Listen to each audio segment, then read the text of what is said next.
Olá, internautas, aqui da TV 61, da TV 247. Começamos mais um bate-papo com o Hélio Dolly, hoje, 1º de abril de 2022, aniversário do golpe. Este será um dos temas aqui do nosso bate-papo.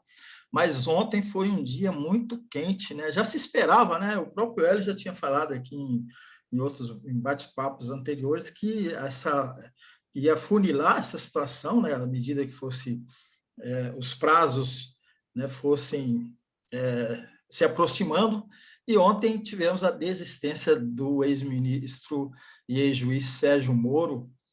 Ele saiu do Podemos, se filiou à União Brasil e desistiu da candidatura à presidência da República. O Hélio vai comentar sobre isso e vai falar também da manobra de João Dória, governador do estado de São Paulo, que anunciou a desistência da candidatura, depois voltou atrás, enfim.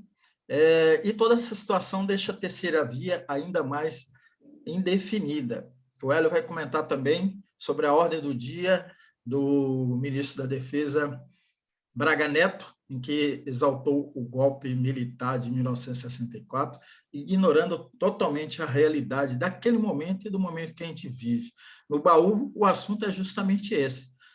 Os dias 31 de março e 1º de abril, e como que esse golpe mudou a vida, afetou a vida de muita gente, inclusive a vida do Hélio Dolly. Hélio, vamos então começar pela desistência do Moro, né? Tem situações muito interessantes, você vai analisar, mas eu queria agregar um ponto que eu inclusive cheguei a ler, que houve uma traição do Sérgio Moro em relação ao Podemos, né? O Podemos gastou muito dinheiro com ele, de repente ele sai, assim, larga tudo. A presidente do Podemos parece que ficou sabendo pela imprensa.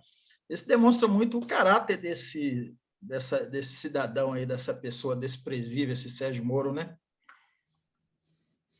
Exatamente, Negrão. Bom dia aí a você, bom dia a todas e todos. Negrão, o Moro é o que é, né? O Moro não é diferente do que ele é. Ele é um cara despreparado socialmente, é um cara mal formado, é um cara que não sabe falar, que não sabe escrever, e que, surpreendentemente, virou juiz. E é um cara mal educado, é um cara egocêntrico, né? Centrado nele. Isso aí tudo se refletiu nessa postura dele ontem. Quer dizer, eu estou começando por onde você terminou, né? Falou. Se o cara quer mudar de partido e não está num conflito, quando o cara está brigando no partido e tem que mudar porque está brigando, é uma coisa. Mas quando o cara está saindo de um partido que deu tudo a ele, né? Quer dizer, que o filiou com grande festa, fez um grande evento, pagou salário mensal para ele, financiou uma viagem dele que ninguém sabe para quê, para a Alemanha. Quer dizer, aí de repente o cara sai sem nem dar tchau, né? Quer dizer, sem nem avisar a presidenta do partido que o recebeu, né, com festas, tal, achando que estava ali seu candidato, um grande candidato à presidência da República, não foi nem avisada, soube pelos outros, soube pela imprensa, pelos outros. Tal. Então, isso é o Sérgio Moro, é um desqualificado. Sérgio Moro é um cidadão desqualificado. Vamos pôr isso na cabeça. Ele não tem qualificação. O que ele fez no Brasil, em torno de destruição da economia brasileira, em torno de perseguição política, a pretexto de combater a corrupção, que é algo que nós não devemos ser contra. Eu não sou contra combater a corrupção, mas combater dentro dos marcos legais, dos marcos constitucionais, sem perseguição política. Corrupto, seja lá qual for o seu viés político, partido, origem, classe, tem que ser punido, tem que ser julgado, condenado, se for o caso. Bom, mas passando disso, eu acho que ontem a gente passou a manhã imaginando que finalmente essa tal da terceira via iria se viabilizar. Por que seria viabilizar a terceira via? Seria ela encontrar um consenso em torno de uma candidatura única para enfrentar a polarização que existe entre Lula e Bolsonaro. como a gente tem falado aqui repetidas vezes, inclusive nós falamos no último programa, a única alternativa para a terceira via é ter um único candidato. E isso é difícil, porque você tem candidatos que parecem inamovíveis, como, por exemplo, o Ciro Gomes, do PDT, como é o Dória, do PSDB. O Dória foi aprovado por uma eleição prévia, interna do partido. Agora, é preciso que eles se abdiquem para que se encontre uma solução de uma única chapa. Senão, a terceira via não tem a menor chance de chegar ao segundo turno. Quer dizer, eu não estou dizendo que se ela unificar, ela chega, não. Mas unificar é a única maneira de tentar chegar. Quando pela manhã se anunciou que o Moro iria desistir da candidatura e que o Dória iria permanecer no cargo de governador e assim não seria candidato, imaginou o seguinte, olha, menos 2. Quem que sobra agora? Para valer mesmo, sobram a Simone Tebet, sobrariam a Simone Tebet do MDB e o Eduardo Leite, que viria a ser, então, o candidato do PSDB, caso o Dória realmente desistisse. Tem aquele Janones, mas que é irrelevante. O Janones existe porque alguma mídia aí resolve dar peso a ele, acreditou numa história de que ele era o rei das redes sociais, umas bobagens dessa, e começou a falar desse Janones, que não é um candidato expressivo, do partido pequeno do Avante.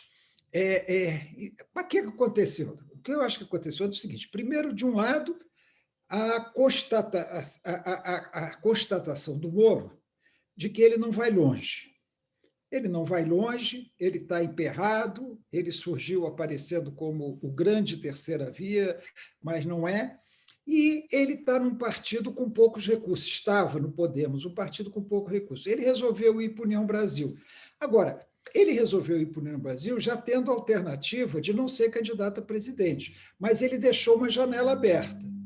Ele deixou uma janela aberta. Ele disse, por enquanto, no momento, acho que foi a palavra que ele usou, ele não é candidato a presidente no momento. Por quê?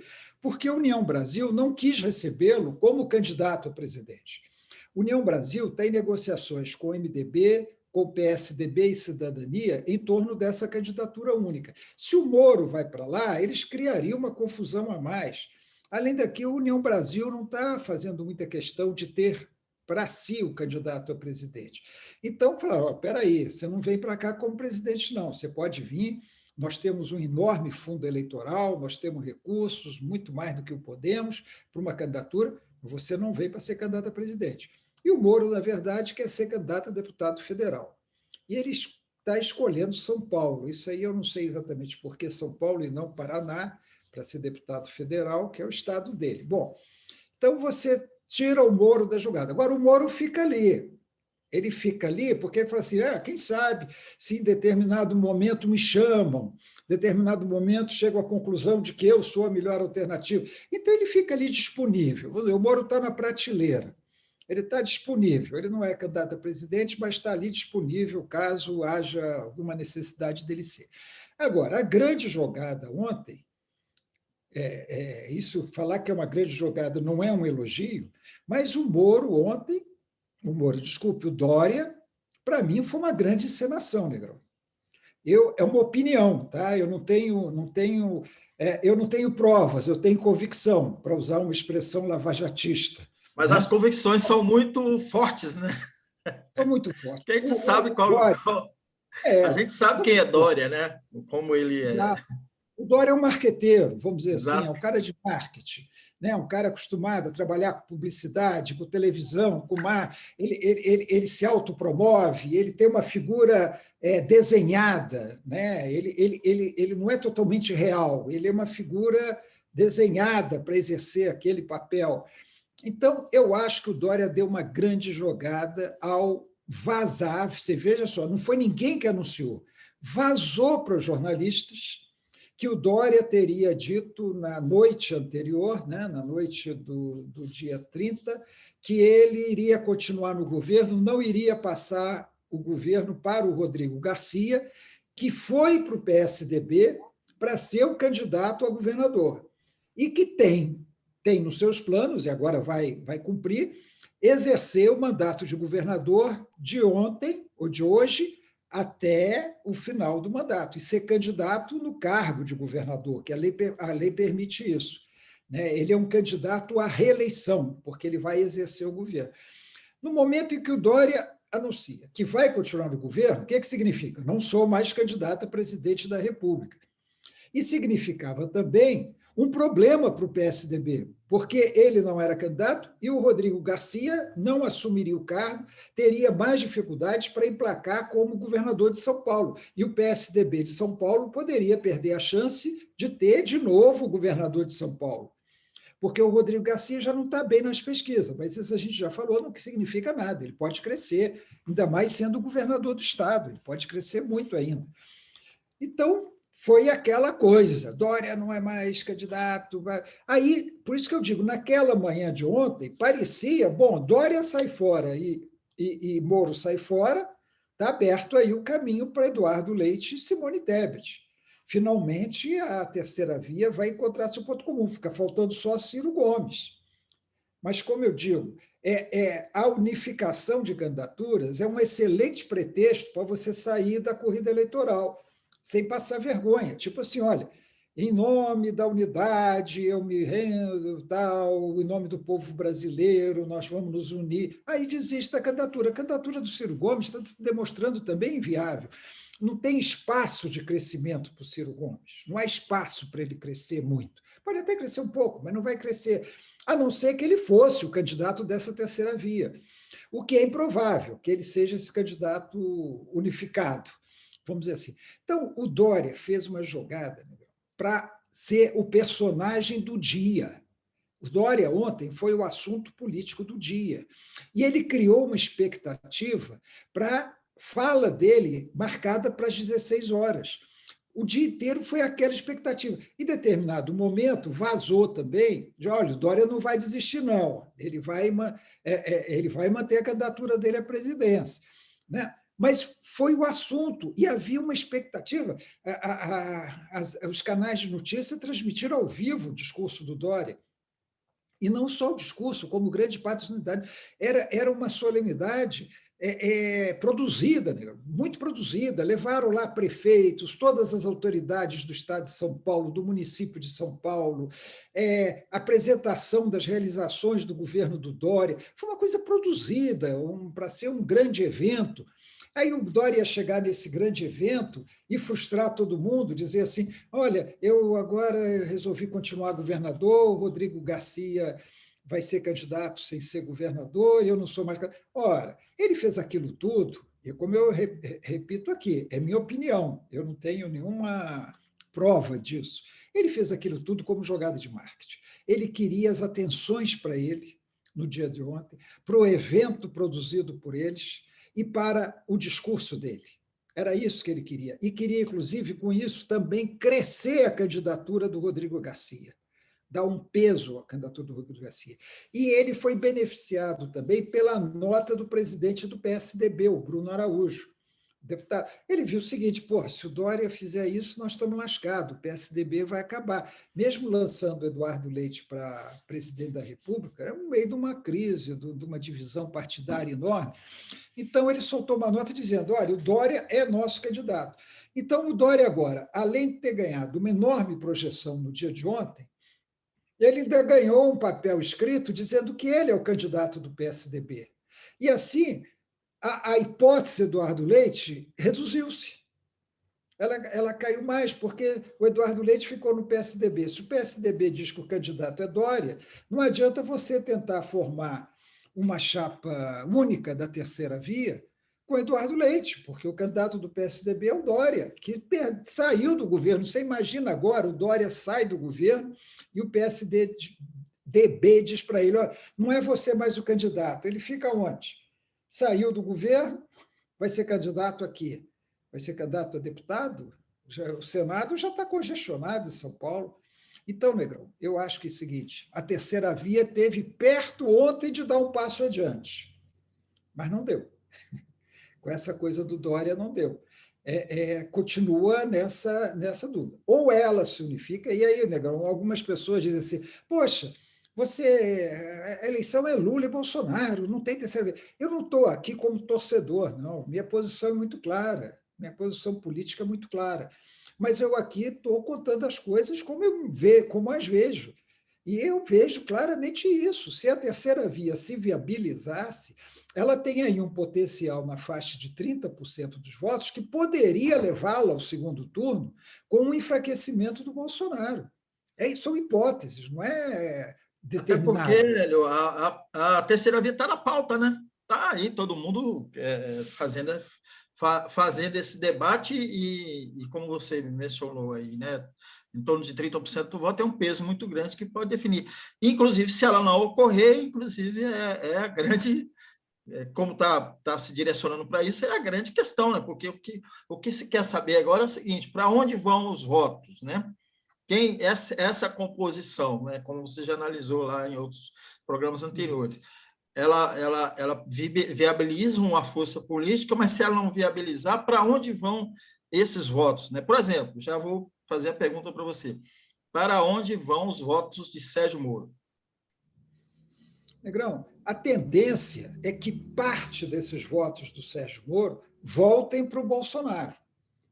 Quer dizer, é aquele cara anti-esquerda, anti-PT, de tendências conservadoras, que, decepcionado com Bolsonaro, viu no Moro uma alternativa para essa corrente, vamos chamar assim, de extrema-direita. Moro é de extrema-direita. Então, parte desse eleitorado volta para o Bolsonaro, não por apoio a Bolsonaro, pela negativa ao Lula. Então, assim, eu vou ter que ir para o Bolsonaro para derrotar o Lula, senão nós não vamos derrotar o Lula. Outra parte desse eleitorado, que não é necessariamente bolsonarista, que é um cara que ainda mantém aquela ingenuidade de achar que o Sérgio Moro estava combatendo a corrupção, que ele é um cara sério, que ele é um cara honesto, essa parte pode ir para um candidato de terceira via, para um outro candidato de terceira via. Então, eu acho que essa movimentação do Moro, obviamente, ela não beneficia o Lula. Ela não beneficia o Lula, óbvio, não vai voto do Moro para o Lula, óbvio. Então, ela favorece a polarização Lula e Bolsonaro, caso não surja um candidato de terceira via unificado, onde aí parte desses votos iria para ele. Então, eu acho que a gente mantém hoje a polarização, Lula e Bolsonaro, pela ausência de um candidato na terceira via. Tirando o Moro, Ciro Gomes passa a ser, sem dúvida, o mais votado deles, que não chega a 10%. Que não chega a 10%. Então, é claro, nós temos uma campanha pela frente, numa campanha acontece muita coisa, numa campanha os candidatos se expõem, candidatos desconhecidos aparecem na campanha e crescem na campanha e, muitas vezes, são eleitos graças à campanha. Candidatos desconhecidos em abril, que nós estamos agora, pode se eleger, sim, qualquer cargo, pode se eleger, tem uma campanha aí no meio, tem muito tempo. Mas hoje, isso não está pitando, hoje. Se a terceira via não se unificar, é Lula e Bolsonaro, segundo. E é uma bobagem esse negócio de Bolsonaro ameaçar Lula, porque o que acontece é que, mesmo Bolsonaro chegando mais perto de Lula, vão os dois para o segundo turno. E aí a eleição vai ser decidida no segundo turno. A tendência hoje é essa. Muito bom. Por falar em Bolsonaro, Bolsonaro voltou ao velho Bolsonaro, né? Bolsonaro golpista, agressivo, ignorante, estúpido, e junto com o seu ministro da Defesa, que soltou a nota, a famigerada nota, exaltando o golpe militar de 1964. Então, esse é o tema da nossa pauta seguinte aqui, Hélio. Como é que você viu isso, Hélio? Como é que você... o retrocesso está aí, né? Eles estão botando as garras para fora sempre, a ameaça existe, mas há quem diga também que isso é muito, muito bravata, né? Eles não têm outro caminho, eles não têm outro discurso e continuam fazendo essa exaltação. Qual é a sua opinião, Hélio? Negrão, todo ano as Forças Armadas emitem ordens do dia alusivas ao chamado 31 de março, né? Já é rotina.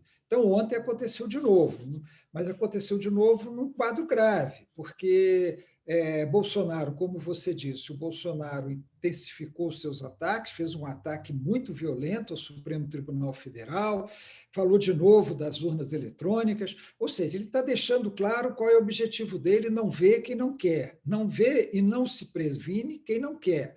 Bolsonaro é golpista, Bolsonaro é saudoso da ditadura, Bolsonaro quer uma ditadura no país como foi a de 64. E o Braga Neto, que provavelmente já foi exonerado do Ministério da Defesa depois de soltar essa ordem do dia alusiva ao golpe militar, ele é candidato a vice, provável candidato a vice-presidente na chapa do Bolsonaro. Então, assim, surpresa não tem, mas é um absurdo que, a essa altura, ainda se homenageie o golpe militar de 64, que foi uma tragédia para o Brasil. Né? E partindo do ministro da Defesa, que, vamos dizer, é um cargo civil, mas assinado pelos comandantes das 3 Forças Armadas, Exército, Marinha e Aeronáutica. E é uma nota mentirosa, uma nota que quando se fala que os anseios, o golpe atendeu os anseios da população, como é que se medem os anseios da população? Pelo voto, né? Numa democracia é pelo voto. Houve alguma eleição que mostrasse que a população estava rejeitando o governo? Houve um plebiscito? Houve um referendo? Ah, não, mas pode ser por pesquisa. Houve alguma pesquisa? Houve, Negrão, sabia que houve, né?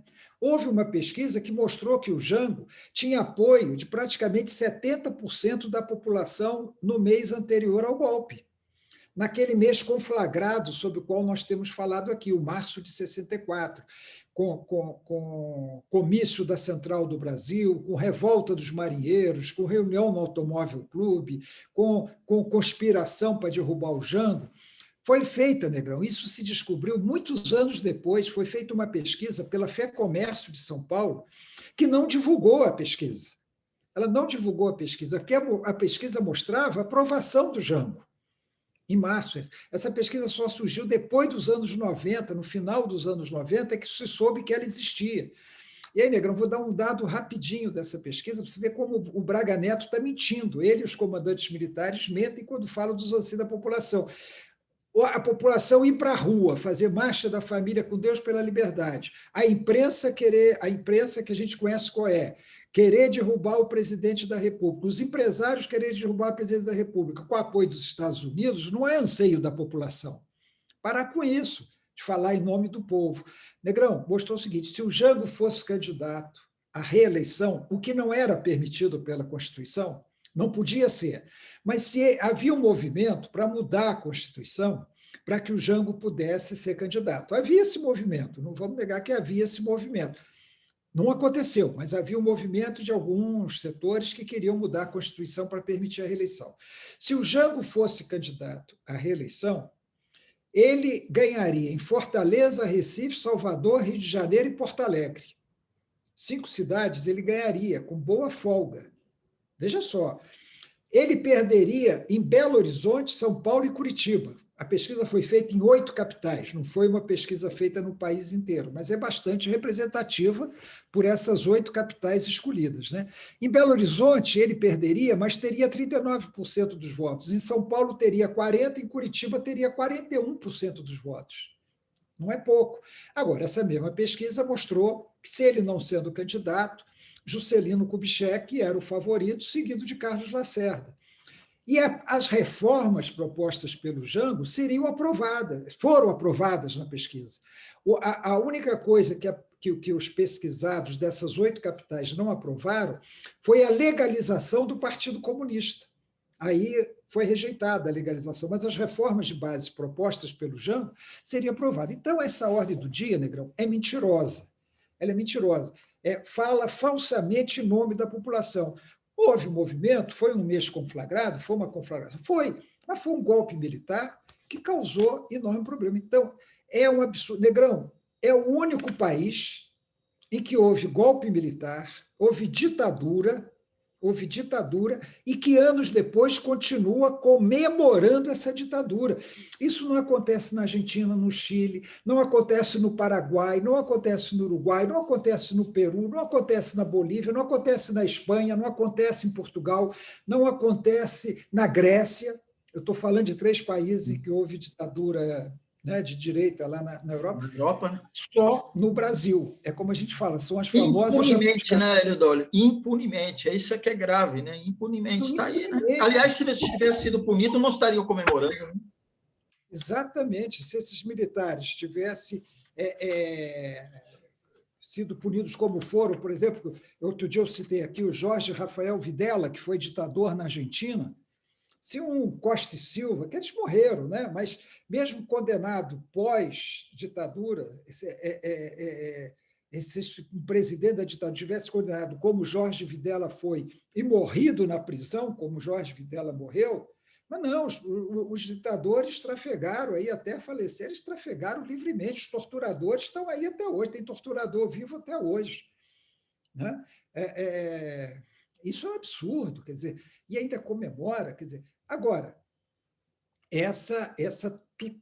as Forças Armadas elas se dão o papel de tutoras do país, de refletir o poder no país. E elas não são isso. Isso aí vai ser uma briga grande para conseguir mudar esse quadro, viu, Negrão? A ordem do dia de ontem, assinada pelo ministro da Defesa, que é candidato a vice-presidente da República, de um golpista, defensor da ditadura, defensor dos torturadores, a gente mostra o que vai acontecer, né? A gente está num quadro realmente muito complicado, assustador até, né? A compreensão de que a tendência, como você já sempre analisou aqui, é que se ele perde a eleição, ele pode dar o golpe. Se ele ganha a eleição, aí... Aí o golpe vem sem dúvida, né? Bolsonaro ganhar, automaticamente. for reeleito, o que eu acho que não vai acontecer, eu acho difícil, mas pode acontecer. Eu achava que ele não se elegeria em 2018, confesso aqui. Eu achava que ele não se elegeria. Eu falava, o Bolsonaro vai ter muito voto, mas não vai se eleger no segundo turno. Bom, eu falava isso antes da facada, tá? Antes da facada que eu falava aí. Depois da facada eu vi com aquela exposição de mídia que ele teve, aquela cobertura ridícula que as televisões brasileiras deram aos momentos posteriores à facada, levaria a isso, né? Então, mas se ele for reeleito, Negrão, o golpe é inevitável, porque ele vai entrar forte, vai entrar com o Congresso o apoiando, esse centrão corrupto aí o apoiando, vai entrar com as Forças Armadas, Braga Neto, vice-presidente da República, né? Então, a gente tem que se preparar para pior. E quem não está vendo isso, está achando que é uma eleição normal igual às outras? Tomara que seja, mas nada indica que será. Tá desconhecendo a realidade, está achando que vai ser uma eleição como foram outras no país e que não aconteceu nada, foi tudo tranquilo, né? O Brasil não está preparado para isso. Exatamente. Vamos então ao baú do Hélio, que é justamente sobre o golpe de 64, como já comentou aqui, mas vamos fazer essa memória. O Hélio, inclusive, teve a vida dele muito afetada por esse golpe. Hélio, como é que foi? Você estava onde no dia 1º de abril de 1964, Hélio? Negrão, a gente tem que lembrar disso. O golpe se consumou no dia 1º de abril. Só que o dia 1º de abril, sendo o dia da mentira, os militares fizeram questão de passar a falar na Revolução de 31 de março. Então, não foi revolução, foi um golpe militar, e não foi 31 de março, foi 1º de abril. A mentira já começa aí. Revolução de 31 de março. Nem foi revolução, nem foi no dia 31 de março. Agora, Negrão, no dia 31 de março, eu me lembro, é engraçado que eu me lembro bem, eu tinha 13 anos de idade, mas eu me lembro bem que nós já saímos do colégio com os rumores de movimentação militar, de golpe militar. Brasília, capital da República, embora ainda uma cidade pequena na época, mas você tinha ali a proximidade com o poder, as coisas se comunicavam. Nós éramos vizinhos de deputados, vizinhos de senadores, vizinhos de ministros do Supremo Tribunal Federal, porque naquela época todo mundo morava nas superquadras aqui da Asa Sul, né? Todo mundo, que eu digo do poder, todo mundo do poder e os funcionários públicos, desde o contínuo, o assessorista, até o ministro, moravam em apartamentos na Asa Sul. Então, era uma coisa bastante comum ali, todos juntos, o filho do assessorista do ministério e o filho do senador jogando futebol ali no bairro juntos, né? Porque as quadras da Asa Sul naquela época eram isso. Então, havia já os rumores no dia 31, movimentação. Tal. E eu tinha vizinhos, muito próximo dos meus pais, moravam no outro andar, muito udenistas, reacionários, torcendo pelo golpe. Então, eu me lembro bem dessa vizinha indo lá em casa, vai ter golpe, Lacerda, o Magalhães Pinto vão dar o golpe. Tal. Então, eu me lembro disso, eu era um garoto. Né? O dia 1º de abril, que foi a consumação, não teve aula. Já no dia seguinte, cancelaram as aulas, não teve aula, e foi aquela acompanhar a notícia pelo rádio, pela televisão, né? Não tinha internet, não tinha essa instantaneidade. E o golpe começou no dia 31 por uma iniciativa voluntariosa do general Olímpio Mourão Filho. Né? O general Olímpio Mourão Filho tinha sido da ação integralista, que é o fascismo brasileiro. Né? Ele foi um dos autores do Plano Cohen. O Plano Cohen foi uma invenção, foi forjado e atribuído ao Partido Comunista para justificar o golpe de 1937, a instauração do Estado Novo. Então, ele já tinha um perfil de conspirador, né, e de fascismo. Ele começou lá o movimento, inclusive tentaram contê-lo no dia 31. Espera aí, não é para ser agora, vai ser mais na frente, porque já estava sendo tramado o golpe. Mas ele se antecipou, ele falou, não, eu vou pôr minha tropa na rua. Tal. E o dia 31 foi aquele dia conturbado. Agora, na noite do dia 31 para a madrugada de abril, é que realmente começou a movimentação do golpe. E aqueles que queriam adiar o golpe, como o Marechal Castelo Branco, que era o chefe do Estado-Maior do Exército, o general Costa e Silva, que estava num cargo burocrático, o Marechal Adhemar de Queiroz, o Marechal Cordeiro de Farias, que já estava na reserva. Aí eles começaram a se movimentar no dia 1º, foram para apartamentos, começaram a telefonar, as tropas começaram a movimentar. Então, o dia 1º é que foi decisivo. E a gente, depois, com o tempo, tem notícia. Quem quiser saber muito disso, tem os livros do Hélio Gaspari, viu, Negrão? São, acho que, perfeitos para relatar todos esses fatos. E aí os Estados Unidos atentos, viu, Negrão? Tem relato de reunião com o cônsul dos Estados Unidos em Belo Horizonte, tem relato de reunião com agente da CIA, com o coronel Vernon Walters, que era o adido militar da Embaixada Americana, o próprio embaixador americano conversando com o presidente Lyndon Johnson e acertando o envio de uma força naval para o Brasil. Então, toda essa articulação já existia. O Olímpio Mourão e um outro general mineiro lá, mineiro não, que estava em Minas, Carlos Luiz Guedes, que era o comandante da Infantaria Divisionária, então mandaram suas tropas de Juiz de Fora para o Rio, e o golpe se consumou no dia 1º de abril. Então, golpe militar de 1º de abril, foi um golpe militar. Bom, Negrão, eu era ginasiano, como se dizia na época, né? Então, eu vi dia 1º, eu me lembro bem, eu não lembro que dia que foi, mas eu lembro das tropas da Polícia Militar de Minas Gerais chegando em Brasília e passando pelo Eixão. Para... eles foram acampar no Teatro Nacional e na Universidade de Brasília, invadiram a Universidade de Brasília. Mas eu não era politizado, Negrão, eu não era politizado. E eu tinha uma divisão em casa. Minha mãe era mineira, juscelinista, PSD, votava em Juscelino. A família se conheciam, inclusive. As famílias se conheciam. Coisa de mineiro, né? De Belo Horizonte, aquela coisa. E meu pai, que também foi criado, era carioca, mas criado em Minas Gerais, não, ele era UDN. Meu pai era da UDN, tinha votado no brigadeiro Eduardo Gomes, no Marechal Juarez Távora, Então, assim, havia uma certa divisão em cá. Mas o Juscelino apoiou o golpe. A verdade é essa, o Juscelino apoiou o golpe. Né? Então, Negrão, eu só me dei conta mesmo, aí eu falei assim, esse dia, 1º de abril, mudou a vida de muita gente. Mudou a vida de muita gente, porque você passou a ter uma ditadura.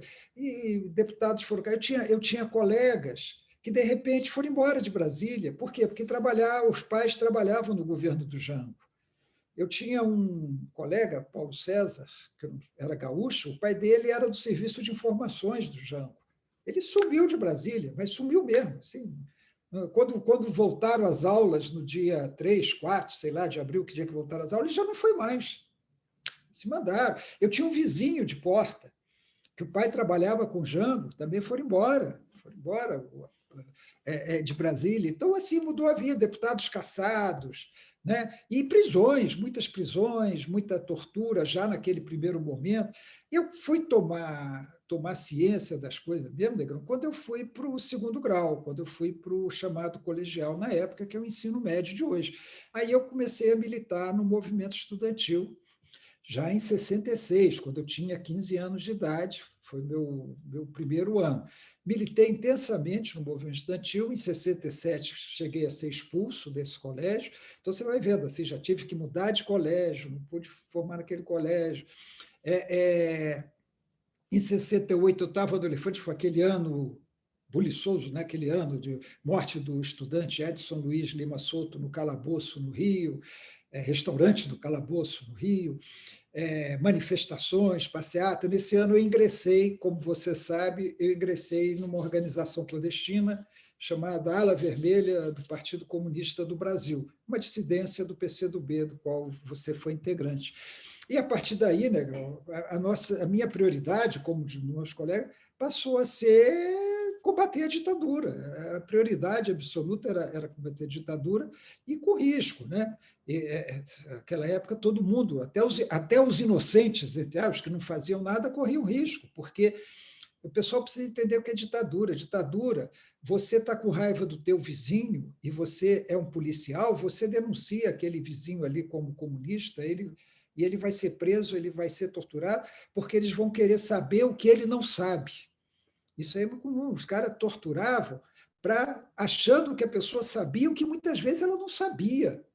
E muitos inocentes. Nós temos um caso famoso, eu não quero entrar nesse mérito, do Wilson Simonal, que recorreu a um agente para ameaçar uma pessoa. E isso aí foi o fim da carreira do Simonal, mas não vamos entrar nessa conversa que é muito complicada. Mas, assim, o guarda da esquina, né, é o famoso guarda da esquina. Então, as pessoas mudaram. E realmente, Negrão, a vida a gente muda. Eu já relatei aqui prisões, né, julgamento. Felizmente, eu fui absolvido por falta de provas, porque, na verdade, eu reconhecia toda a minha atividade no movimento estudantil, mas nunca reconheci que eu era militante da organização, nem qualquer envolvimento com ações armadas. Então, eu não tinha prova, tinha denúncias de outros, né? Mas eu fui absolvido pela Lei de Segurança Nacional. Mas isso aí vai mudar a sua vida, você começa a ter restrições, vocês não... Hoje eu vejo essa juventude aí planejando ir para o exterior, planejando fazer intercâmbio, não tinha nada disso naquela época, né? Era inviável você pensar, se você estava dedicado àquela luta, você imaginar, você ir embora por necessidade, porque não tinha mais como ficar no Brasil. Eu, felizmente, consegui ficar, mantive uma atividade clandestina, fiquei meio no subterrâneo, entre 71, quando eu fui preso a última vez, vamos dizer, foi 70, 71 que eu tive preso, né? Mas a partir de 71, eu me dediquei ao jornalismo, mas continuei subterrâneo. E só em 76 eu fui demitido da Globo, porque cavaram o meu passado, o governo mandou me demitir da Globo, eu era chefe de redação da Globo aqui em Brasília. Eu devia ter pedido reintegração, né, Negrão? Quando veio a anistia, devia ter pedido reintegração na Globo, estava bem de vida se eu tivesse continuado lá. fui demitido da Globo, e aí nós começamos a entrar no movimento sindical. Eu vou resumir, né, Negrão? Aí foi sindicato, sindicato de jornalistas, presidente do sindicato. Isso aí vai mudando sua vida. Quer dizer, talvez nada disso tivesse acontecido se não fosse o golpe, porque não sei como é que seria, a gente não sabe, é o famoso se, né? Mas sindicato, depois fundação do PT, fui fundador do PT, executivo do PT, deixei o PT. Então, assim, as vidas de muita gente mudou, Negrão. E eu acho que as pessoas que não sabem o que foi o golpe militar deveriam ler depoimento. Nessa época sai muito depoimento, deveriam ler os depoimentos dramáticos de pessoas que foram presas, torturadas, que tiveram filhos torturados, que receberam injeção para impedir que produzisse leite e amamentasse seus filhos. Teve isso, Negrão. Teve isso com a jornalista Rose Nogueira. Ela estava amamentando o filho, eles tiraram o leite dela para ela não poder amamentar o filho. Tem depoimentos trágicos, tem depoimentos de torturas terríveis, né, de perseguições, de famílias sendo perseguidas em função da atividade não dos pais ou dos irmãos ou dos filhos, mas da pessoa que eles perseguiam, e eles iam atrás da família, prendiam a família para chantagear o preso ou aqueles que eles queriam prender, os assassinatos a sangue frio, os suicídios forjados, como o do Vladimir Herzog. Isso é por um lado, o lado da violência desumana, né? que é difícil a gente acreditar, mas tinha censura, tinha repressão, tinha gente perdendo emprego porque eles achavam que era contra a ditadura, então perdia o emprego. Tinha corrupção, tinha muita corrupção, negro. Tinha muita corrupção. Apenas não era divulgada, porque a polícia, é que nem no governo Bolsonaro, toda a máquina estava em poder dos militares. Então, a Polícia Federal não investigava, o Ministério Público era covarde, não fazia nada, estava sob controle. A imprensa não podia publicar, a que queria publicar não podia, a outra não queria, porque era submissa à ditadura, tipo Globo, né? Mas a que queria publicar como Estado de São Paulo era censurado. Então, assim, é o pior dos mundos, né? E eu acho que a gente tem que estar sempre atento a isso para que não volte, porque o que Bolsonaro quer é que isso volte, é que ele tenha poder absoluto, que as Forças Armadas dominem o país, e hoje esse empreguismo de militares que tem hoje ganhando 50, 60, 100 mil reais por mês, isso aí triplicaria, né? Porque teria que agradar, como ele agrada os militares, só dá aumento para policial, só agrada militar, resolve o problema de policiais e militares, por quê? Porque ele quer essa base armada para ele. E a gente tem que estar atento, Negrão. A gente tem que estar muito atento para isso. A ditadura, esse 1º de abril, que é hoje, significou 21 anos de ditadura. 21 anos de cerceamento de liberdades, de controle total sobre a sociedade, né? E também sem esse mito de que houve crescimento econômico. Em determinado momento houve um crescimento econômico profundamente desigual. A miséria continuou, os setores foram beneficiados, mas a miséria continuou. Depois foi o caos. O governo militar terminou com uma hiperinflação que só foi resolvida depois, no governo do Itamar Franco, já na democracia. Então, a gente tem que destruir esses mitos da ditadura. Havia segurança. Não havia segurança nenhuma. O país era outro. O país era muito menor do que é hoje. Né? Não era questão de que havia segurança. Né? Havia roubos no MV, havia assalto, havia esquadrão da morte, havia tráfico de drogas também, inclusive cometido pelos próprios militares. Né? Não havia essa segurança toda. É claro, a sociedade mudou, qualquer país do mundo. Nos anos 60 era mais seguro do que é hoje. Isso aí pode incluir Estados Unidos, pode incluir a França, pode incluir qualquer país que vocês quiserem. Né? Então, a gente tem que destruir os mitos da ditadura e mostrar que ela não pode voltar, não, Negrão. E o que o Bolsonaro, o Braga Neto e tantos outros querem é a volta da ditadura no Brasil. Aí os jovens que hoje não têm conhecimento disso, Negrão, é que eles vão ver o que é viver numa ditadura. Espero que isso não aconteça. Exatamente, Hélio. Interessante, ontem você compartilhou um card no grupo que a gente participa junto, no Memória e Verdade, e que forte, né, mais importante para mostrar para os jovens, e eu compartilhei num grupo de amigos que é justamente de Goiânia, onde depois que minha família saiu de Brasília, nós fomos morar em Goiânia no início da década de 70, e houve umas reações, né, concordando e outras não, e um dos amigos veio falar comigo no privado, e eu falei para ele: você lembra quando a gente estudava no Bárbara, que era uma escola, e que uma professora que resolveu nos dar aula de inglês aos sábados foi perseguida, e que meu pai, né, fez um abaixo-assinado para defender a professora. Meu pai passou uma semana preso, né, porque fez um abaixo-assinado, né? E aí depois eu falei para esse meu amigo: você lembra lá no início, quando morreram meus dois irmãos, e eu também fiquei doente com meningite, porque o regime militar não permitiu que se soubesse que existia uma doença matando, né, num país que estava sob o regime médico. Enfim, eu fui fazendo uma série de lembranças para ele, até que ele falou: não, realmente. E o argumento dele é que a gente andava nas ruas e não tinha violência, né? Que era uma falácia, porque tinha. Quantas vezes nós mesmos fomos presos, né, pela polícia? Mas eu só queria agregar mais um ponto aqui. Não, é isso mesmo, Negrão. O pessoal acha que era só quem estava envolvido na luta contra a ditadura que era vítima. Qualquer um podia ser vítima, como o caso que você contou aí do pai. O cara tinha uma desconfiança qualquer, um inimigo fazia uma acusação. Você sabe, Negrão, vou só citar rapidamente aqui, nosso tempo já foi longe. Você sabe que grande parte dos presos de Guantánamo, os muçulmanos presos em Guantánamo, eram inocentes, sabe por quê? Porque os Estados Unidos chegaram no Afeganistão e ofereceram recompensa a quem entregasse membros da Al-Qaeda e de outras organizações consideradas terroristas. Então, pessoas querendo dinheiro entregavam inocentes.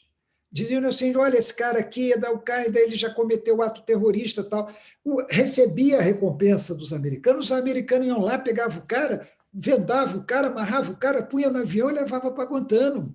E o cara inocente. Isso aí acontece em qualquer regime de força.